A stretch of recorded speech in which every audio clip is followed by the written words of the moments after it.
Welcome back everyone. Today you are about to witness one of the most unbelievable moments ever seen on the America's Got Talent stage. This is not a singer. This is not a dancer. This is not an illusionist. This is something far rarer.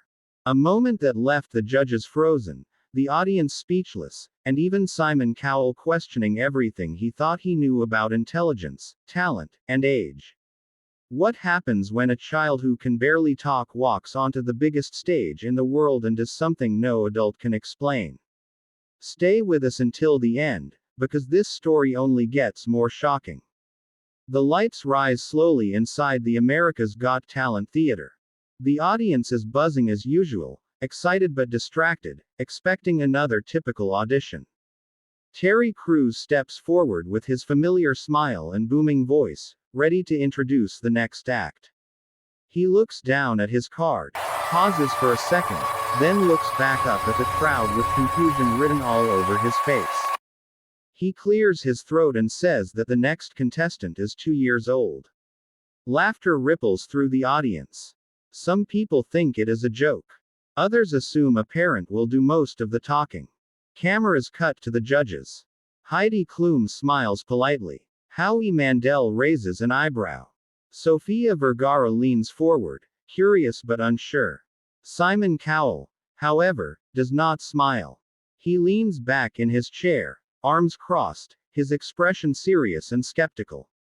Simon has seen thousands of acts. He has watched people claim miracles, prodigies, once-in-a-lifetime talents. And most of the time, they fall apart under pressure. A 2-year-old, in Simon's mind, cannot possibly understand the stage, the lights, or the expectations. He whispers something to Howie, clearly doubtful. Then the curtain opens. A tiny child walks out holding one parent's hand. The child is small, barely steady on their feet, wearing simple clothes and wide, curious eyes. The audience immediately melts. There is an automatic wave of applause, not for talent, but for cuteness. The child waves, unsure why everyone is clapping.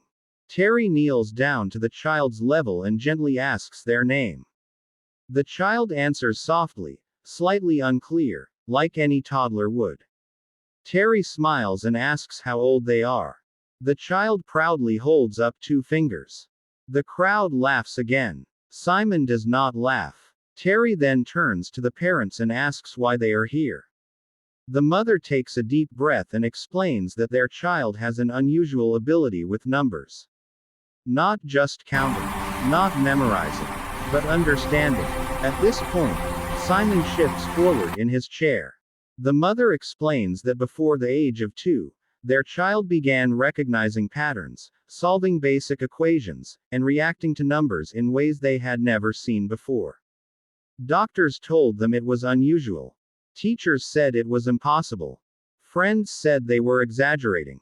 Simon interrupts. He asks very directly, what exactly can a 2-year-old do that we should be watching? The father responds calmly and says, ask any math question. The audience murmurs. Simon raises an eyebrow. He looks slightly annoyed, like he has heard this before. Simon leans into his microphone and says fine. He starts simple. He asks the child to count backward from 20.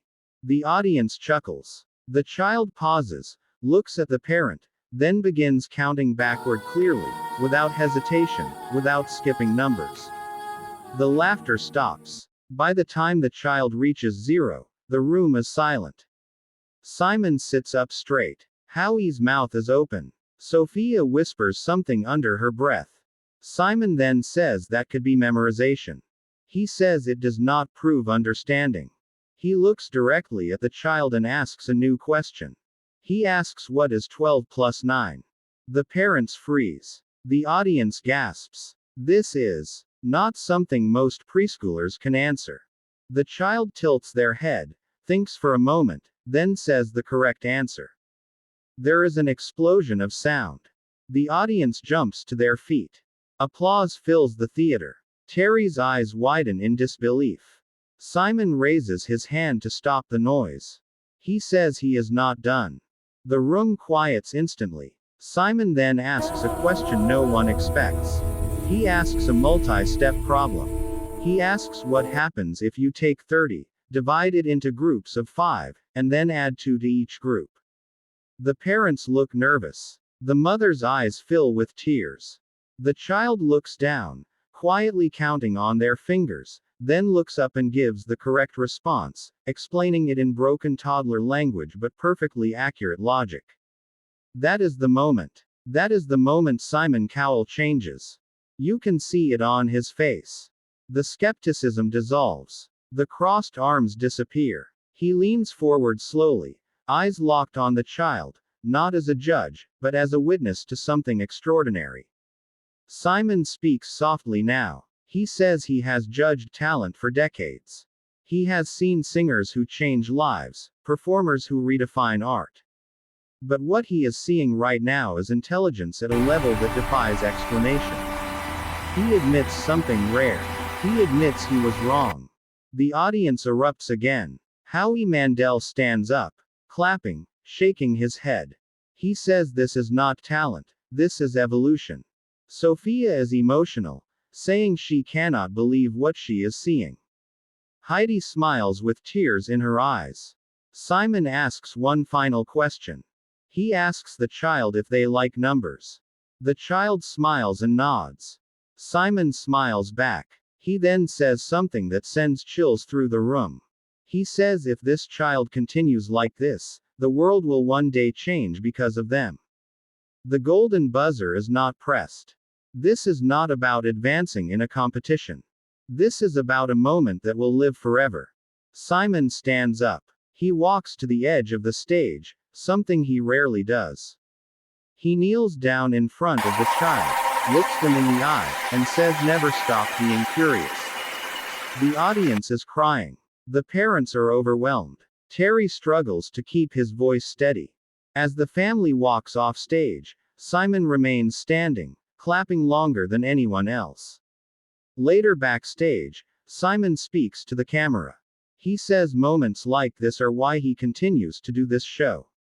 Not for fame, not for ratings, but for discovery, for witnessing something real. He says talent does not always sing. Sometimes it thinks. And that is the lesson of today. That brilliance has no age. Genius does not wait for permission. And sometimes, the smallest voices carry the biggest minds. If this story amazed you, make sure you stay connected, because the world is full of unbelievable moments just waiting to be discovered. The moment does not end when the child leaves the stage. In fact, that is where the real story begins. Backstage, the atmosphere is completely different from the usual chaos. Crew members whisper to each other. Producers stare at their monitors in disbelief. People who have worked on this show for years are quietly shaking their heads, trying to understand what they just witnessed.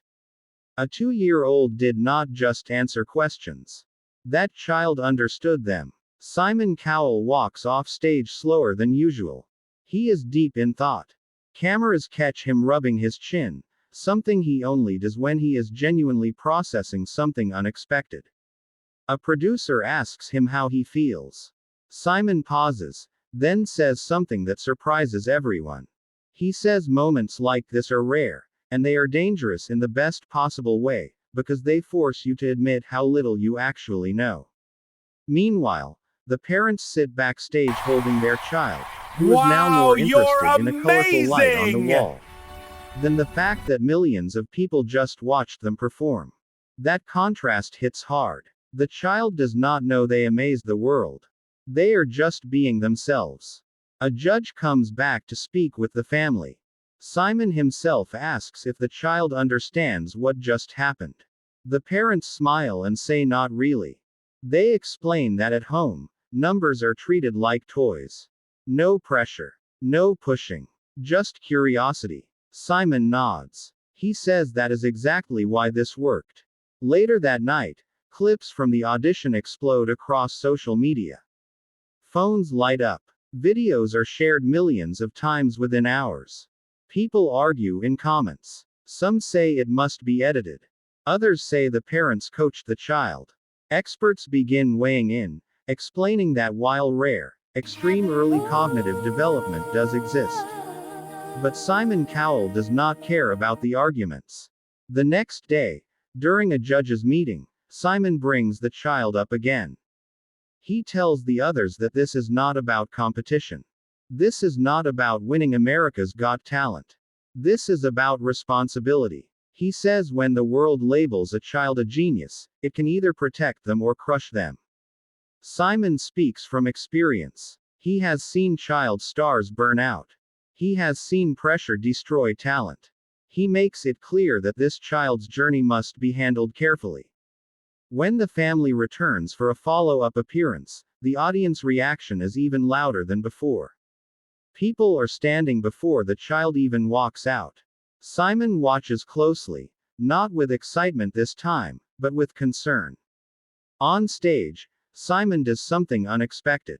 He tells the audience to calm down. He says we are not here to push this child to prove anything. He says tonight is not about bigger questions or harder problems. Instead, he asks the child what their favorite number is. The child smiles and answers happily. The crowd laughs warmly. Simon then asks why. The child gives a simple, innocent reason. It sounds silly, but it is perfect. Simon smiles again, this time softer. He turns to the camera and says something powerful. He says intelligence is not a performance. It is a process. And sometimes the bravest thing you can do is let a child be a child. The parents later reveal that they declined multiple offers after the audition. No commercials. No talk shows. No pressure. Simon supports this decision publicly, earning respect from fans around the world. In interviews, Simon explains that talent shows should not just discover ability, but protect it. He says the most impressive thing about the audition was not the math. It was the joy, the curiosity, the absence of fear. As the season continues, other acts come and go. Singers hit high notes. Dancers flip through the air. Magicians amaze crowds. But nothing quite replaces the feeling of that moment. Simon admits that long after the season ends, he still thinks about that child. He wonders what they will become. A scientist, an engineer, a teacher, or something entirely new. He says the world often rushes genius, but the best minds need time. The final shot shows the child at home, sitting on the floor, surrounded by blocks and books, counting quietly, smiling, completely unaware that they once made the most feared judge on television stand in silence. And maybe that is the most beautiful part of all. Because true brilliance does not seek applause. Time moves forward, but the memory does not fade. Weeks after the audition, Simon Cowell is sitting alone in the empty theater after a long day of filming. The lights are dim. The seats are silent. This is usually the moment when Simon leaves quickly, ready to disconnect. But this time, he stays. He stares at the stage, remembering the smallest contestant who ever stood there. He admits later that the audition changed something in him. Not as a judge, but as a person. For years, Simon believed talent needed polish, pressure, and discipline.